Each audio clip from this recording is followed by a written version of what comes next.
کسی پہاڑ کی غار میں ایک اللہ والا رہتا تھا اور اللہ اللہ کرتا تھا ہر وقت.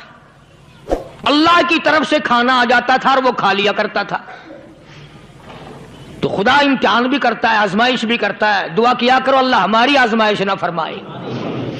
ہم لوگ آزمائش کے قابل کہاں ہیں؟ تو اللہ پاک نے جب اس اللہ والے کی آزمائش فرمائی تو 3 دن تک کھانا نہ آیا. 3 روز تک کھانا نہیں آیا. جب نہیں آیا تو بھوک نے ستایا, اور جب بھوک نے ستایا تو پریشانی ہوئی, اور جب پریشانی ہوئی تو دل میں خیال آیا کہ اب میرے لیے سوال کرنا جائز ہو گیا, اب تو میں بالکل بھوک نے تنگ کر دیا مجھے. تو پہاڑ سے نیچے اترے اور جا کر کے ایک مکان پہ سوال کر دیا, اور سوال یہ کیا کہ اللہ نام پہ مجھے کھانا چاہیے. ان گھر والوں نے 3 روٹیاں دے دی. ان گھر والوں نے 3 روٹیاں دے دی اور یہ اللہ کا ولی لے کے چل دیا. تو جس گھر سے 3 روٹیاں ملی تھی ان کے یہاں ایک کتا بھی تھا, وہ اس ولی کے پیچھے پیچھے لگ گیا اور بھونکار قریب تھا کہ کاٹ کھائے پھاڑ کھائے. اللہ کے ولی نے سوچا کہ یہ تو بڑا ظالم کتا پیچھے لگ گیا, 1 روٹی اس کو پھینک دوں, 2 مجھے کافی ہو جائیں گی, یہ اپنا اس کی ہلے لگ جائے گا, مشغول ہو جائے گا, میں نکل جاؤں گا. یہ کتاب کی بات ہے, حدیث کی نہیں. تو نفحۃ الیمن کتاب میں واقعہ یوں لکھا کہ کتا 1 روٹی کھا کے پھر بھاگ کے اس ولی کو مل گیا اور بہت بھونکار کاٹنے کے قریب ہوا. تو پھر اللہ کے ولی نے سوچا کہ یار 1 ہی روٹی کافی ہو جائے گی, یہ تو پھر ظالم پیچھے ہو گیا. اس نے دوسری روٹی بھی اس کو پھینک دی. اللہ کی شان, کتا دوسری روٹی کھا کر کے پھر ولی کے پیچھے پیچھے. اس نے سوچا ایسی روٹیوں سے تو یوں ہی بھلے, وہ تیسری بھی پھینک دی. کتے نے تیسری بھی کھا لی, اور جب تیسری روٹی کھا کے کتا بھونکا, اب ولی کھڑا ہو کر غصے میں آ گیا اور کہنے لگا, او کتے تجھے شرم نہیں آتی؟ عربی کا لفظ ہے وَمَا عَدِيمُ الْحَيَا, اور بغیرت کمینے, تیرے مالک نے 3 روٹیاں دی تھی, جس دروازے پہ تو رہتا تینوں کھا لی, پھر بھی بھونکتا ہے.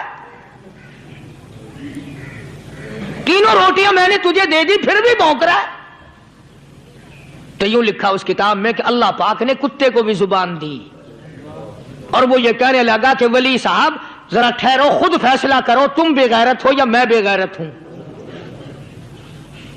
فیصلہ جناب کریں, میں کتا ہوں, آپ ولی ہیں, جنت کے کھانے کھائے, ارے 3 دن نہ ملا تو آدمی کے دروازے پہ آ کے ماتھا گھسایا, جھولی پھیلائی, بھیک مانگی, مجھ سے قسم لے لو میں کتا ہوں, کئی مرتبہ 8 دن ٹکڑا نہیں ملتا, قسم لے لو اس دروازے کے سوا کبھی کسی دوسرے دروازے پہ نہیں گیا میں.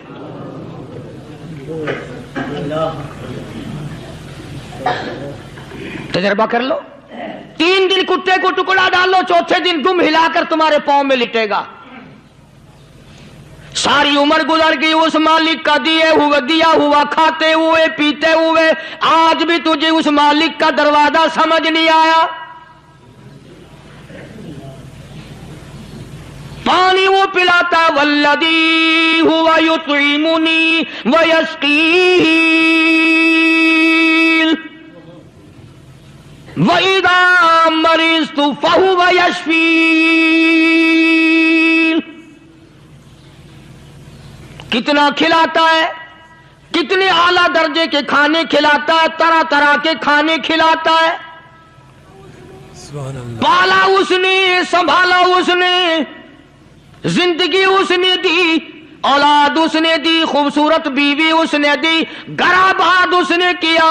تھوڑی سی پریشانی آ گئی, اب جا کے قبر کے سامنے جھکا کھڑا ہے, اس مالک سے میرا کام نہیں چلا, اور 4 گز زمین میں پڑنے والے ہیں, تو میری حاجت روائی کر دے.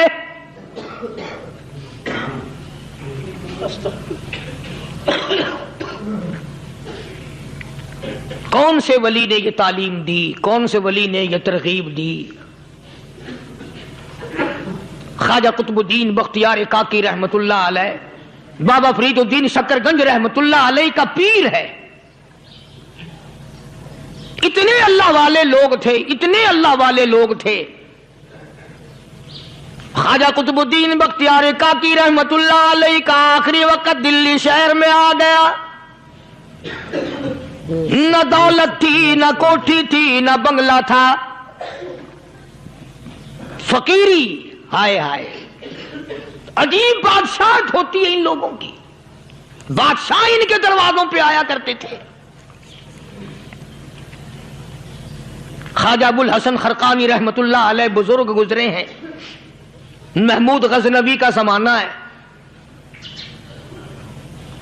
محمود غزنوی مرحوم بادشاہ نیک آدمی تھا. خواجہ ابو الحسن خرقانی رحمت اللہ علیہ کی خدمت میں آیا اور حضرت نے یوں پوچھ لیا، فرمایا محمود 2-4 دن پہلے بھی تو سنا تھا کہ تم ادھر آئے ہو، مجھ سے مل کے نہیں گئے؟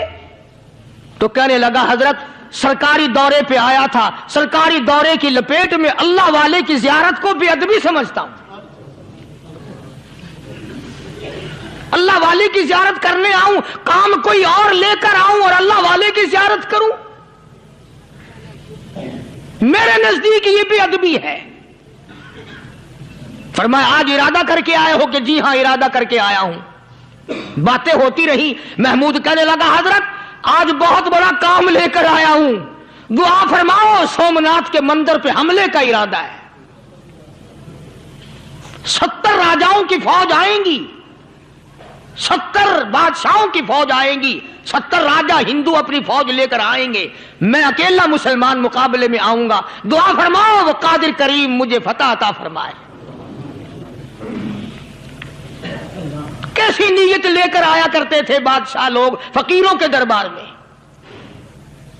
آج تو اگر کسی ولی کے پاس بھی جاؤ گے، میں نے مولانا عبید اللہ انور مدذلو سے پچھلے دنوں عرض کر دیا، میں نے کہا حضرت آپ اپنے گھر میں ہی رہتے ہیں، باہر نہیں نکلتے، کئی دن لوگوں کو نیکی ملے گی، زیارت ہوگی. تو فرمانے لگے قاری صاحب آپ کو کیا پتا ہے، بس اسی کام کے لیے لوگ آتے ہیں. ہماری اینٹ پڑ دو، ہم نے مکان بنانا ہے، ہمیں دکان کا تعویذ دے دو، ہمارے پیچھے دشمن لگ گیا، ہمارا مقدمہ ہو گیا. اور یوں تو کہنے کوئی بھی نہیں آتا، دعا کر دو اللہ میری قبر میں بھلائی فرما دے.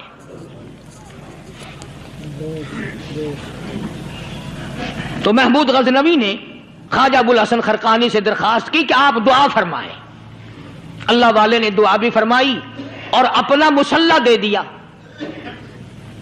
یوں فرمایا محمود جب مشکل وقت آ جائے اس مسلح پہ کھڑے ہو کر 2 رکعت نماز ادا کرنا. پتا چلا کہ اللہ کی مدد جو ہے وہ نماز کے ساتھ ہے. میں تمہیں بھی بتاتا ہوں، ولی تو میں نہیں. جب بھی کوئی پریشانی آئے، جب بھی کوئی تکلیف آئے، فرمایا استعینوا بالصبر والصلاۃ، نماز پڑھو انشاءاللہ آسانی ہوگی. صبر کر، نماز پڑھ. ان اللہ مع الصابرین،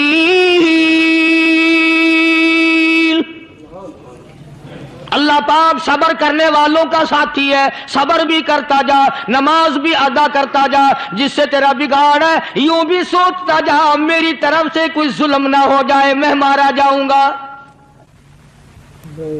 اللہ ساتھ لے کر چلا گیا اور اپنی فوج کو لے کر کے سومناتھ کے مندر پہ حملہ کر دیا.